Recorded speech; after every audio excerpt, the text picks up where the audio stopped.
With the swift exit of Matt Hancock, and the Prime Minister trying to imply it's all how it was planned over those 36 hours. Oh, yeah. And the installation of Sajid Javid as the new Health Secretary. Should Boris Johnson have actually taken the opportunity to carry out a full cabinet reshuffle?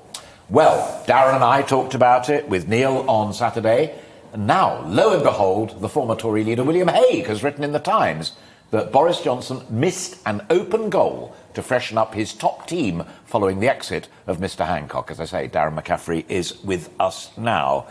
I suppose now, having reflected on all of those events since we spoke at length on Saturday, that the gold star in Sajiv's lapel was that he was on the back benches and it wouldn't require shifting or shuffling anybody. One in, one out, essentially, is the bottom line. I think there was also potentially an element of one of the reasons that Boris Johnson didn't sack him, this feeling, at least in Westminster anyway, that he didn't want to give Dominic Cummings a win. We know Dominic Cummings clearly has been trying to get rid of the Health Secretary over the last couple of months with all sorts of allegations, substantiated and some not substantiated in Parliament, and that actually by bringing Sajid Javid in, this is a man that Dominic Cummings himself had tried to help usher out through the door, that Boris Johnson was essentially still getting one over on his former senior advisor.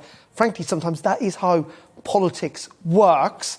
But it's being childish and pathetic and settling debts and being indulgent. And the other thing that people would accuse the Prime Minister of on that same guise is that he feels the need to be so loved, he's not willing to get rid of people, to sack people, in a sense, that he doesn't want these kind of disgruntled former ministers on the backbenches. Notable, of course, in his letter to Matt Hancock, he left the door open that he might be able to return to the Cabinet at some stage in the future. But as you're right, William Hague, former Conservative leader, has written saying that this was a missed opportunity. Now, why would he argue that? Well, first of all, he says, we're now turning the corner in this pandemic.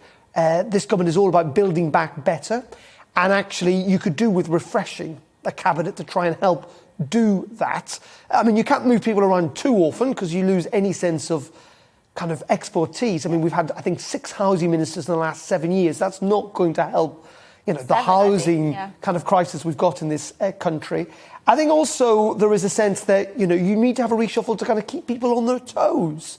That essentially, you ensure that ministers do not get too cosy in the job. And also you give hope and aspiration, clearly, to those backbenchers that one day might want to become ministers. But there is some nuance to what William Hague is saying. He has said, OK, that to quote him, the full bandwidth of government has been devoted to the crisis and ministers have gained valuable experience from their own successes. But as soon as normality returns, the PM would be well advised to shaking up the ranks. So he is saying that, yes, the PM should do this, but now isn't the right time because we are still, perhaps not in the middle, but we are still in a very crucial time in this coronavirus effort. So, it's all, some might say it's all well and good, people saying, well, this was a great opportunity to shake things up. But that would draw away resources and efforts towards, the final stages of this pandemic. This was the same William Hague who was on Friday arguing then was not the right time to change the Health Secretary, and he thought that Matt Hancock should stay in place. I think there was a sense, and this is where the anxiousness and the disappointment among some Conservative backbenchers come from, is that given the fact that he's now got Sajid Javid in that post, is he going to embark on a reshuffle we thought he was going to do probably at the end of the summer, at the start of the autumn? I think where Conservative MPs are slightly disappointed is the sense that that might not now happen and that certain ministers, and Gavin Williamson, for example, being one of them in education, that you would have thought would be moved, might not actually now be moved. And I think the point William Hague's making is that that's not the right thing to do, that Boris Johnson should shake things up. Not tomorrow, but within a couple of months, certainly when we come back after the autumn, in essence, particularly if we've kind of got back to relative normality. But these things are complicated. Cabinet reshuffles are complicated. But it's also a fascinating balance. But what you were just saying then, and it's an intriguing observation, and that's why you're a political editor, is it's a subtle balance between having experience and knowing the ins and outs of it, and also building up the authority to be able to run the department.